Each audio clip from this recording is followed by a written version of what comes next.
Hey guys, just thought I'd introduce you to a not so new project that my wife and I are going to take on here.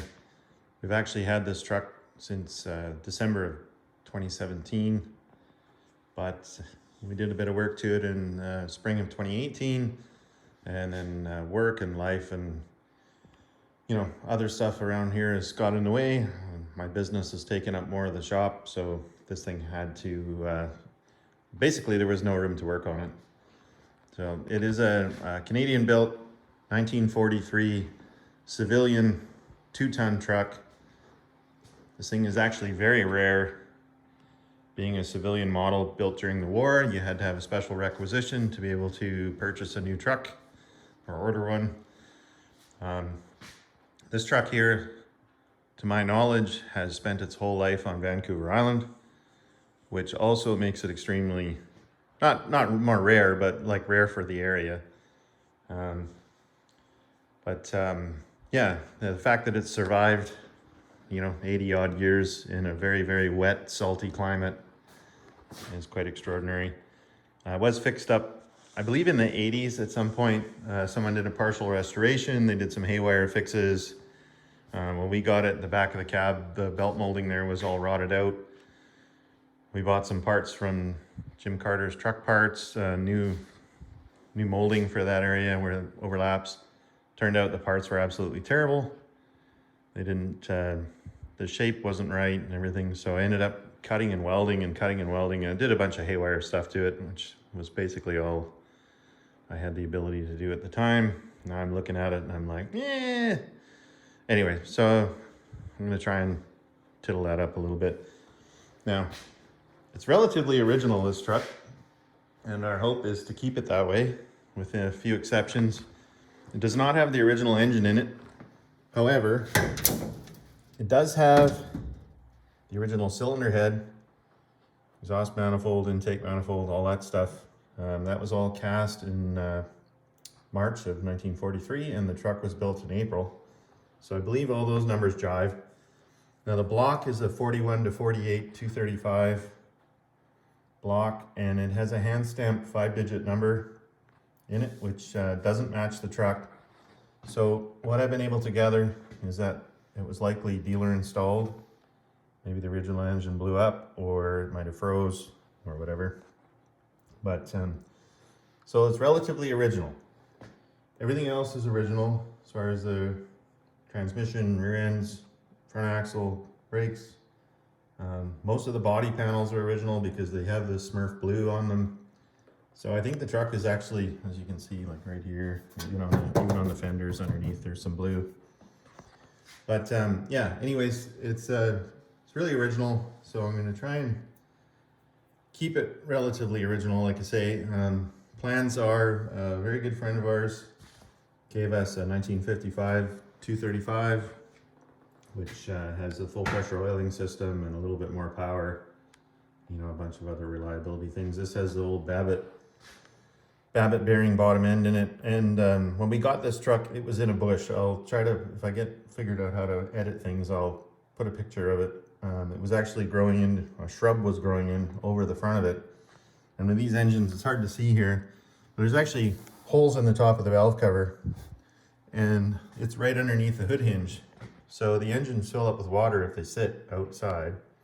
So when we got it, I drained 2 5-gallon buckets worth of oil and water out of the engine, and it was stuck.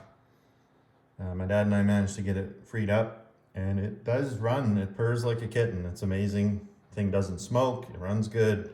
Drives up and down the driveway. But I just don't. I don't trust it, and it's a little bit harder to rebuild these nowadays. So it's a lot easier to swap in a newer motor. This other motor's been freshened up in the recent past, so it's a much cheaper option. Plus it was donated to the project. Thanks very much, Steve. Really appreciate it. Yeah, so anyway, that's our plan. And then I'm gonna put a T5 out of an S10 in it for transmission so that it has a little bit of an overdrive gear. I've been hunting around for one of those, but I haven't had much success finding one for a reasonable price locally. So I do have an S10 truck here that I use as a little dump truck with an oil tank cut in half on the back. it has a 5-speed in it, and I have a T4 transmission out of an 83 S10 that I've had since I was a teenager. It was a parts truck. So I'm gonna put the T4 in my little dump truck, pull the T5, and get it set up for this on the back of the newer motor. But that will all take place eventually. If I could find a transmission in the meantime, I would rather do that because I'm lazy. Otherwise, we want to put some 19.5 wheels on here so that we can put some radial tires on. As it turns out, trying to find, this has 750/20s on it, but it should have 650s. And to find that size tire these days, new or used for that matter, used is almost impossible, and new there's very few options, and they're very expensive, like $600-700 per tire Canadian. So it would be much cheaper. There's lots of used 19.5s around. Rims are getting harder to find, but with a 5-bolt, 10-bolt. But I think we have a set lined up, and yeah. So yeah, needs a lot of body work. Well, not a lot, but it needs a little bit everywhere. We do have a couple grills for it. So one of them is the one that came with the truck. It's in reasonable shape, but all the chrome's peeling, so it needs to be dipped. And then obviously this one here was re-chromed at the top, but it is a little bit bent, which we knew when we purchased it. The guy had it chromed and then realized that it was tweaked. So I brought it home and we got it pretty cheap, and I tweaked it back a little bit, but I'm afraid to push it any further. So we'll see how it lines up. We do have, like I say, we have 2 other full grills for the truck that are not chromed. So we'll see how that goes. Chroming is insanely expensive. But I think that's basically the jewel box of the whole truck, so you kind of need to have it chromed. Inside's all stock, the seats out of it and that. We had an aluminum fuel tank made for it. It's currently got a Honda 50 tank in it just to drive it around. Partway through the process of converting it to 12-volt, which I'm just going to haywire for now while it's got this engine in it. Got a 12-volt coil the other day, and I'm going to swap over what I need to, put a voltage reducer on the gas gauge, so on and so forth, so that I can start it, because the 6-volt battery that we bought for it in 2017 is now flat and it won't start. It just rolls it over just enough to sort of be annoying. And I don't want to buy another 6-volt battery. So, but yeah, anyway, it's got a bunch of stuff. This lower part of the cab here needs to be replaced, about 3 inches up. I've already cut out the rear window, but that's just lapped for now, so I'm going to cut that and TIG that in there. I'll probably TIG it in anyway. I'm not very good at welding. I'm not a body man. I'm not a mechanic. I'm not much of anything. So I'm just going to get her done. See what happens. It's an old farm truck after all. It doesn't need to be a $100,000 restoration.